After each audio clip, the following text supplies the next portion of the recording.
a tots els afortunats i atenció, abans de passar la Núria Casas i el futbol, l'escenari del Lliure s'ha convertit precisament en una pista de futbol.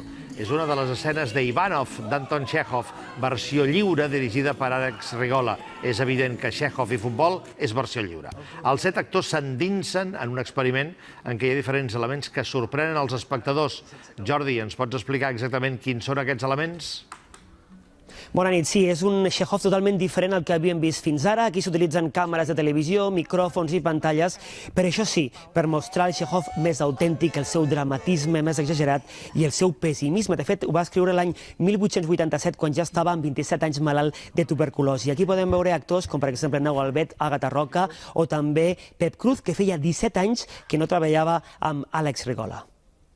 La gent quedarà sorpresa per la proximitat de l'espectacle, per aquesta combinació de comèdia i drama, molt ben equilibrada, i per aquest aire que té una mica com d'un assaig. Saps que els actors no ens amaguem que som actors, però sempre estem en aquest punt ambigu, i això és molt divertit de fer.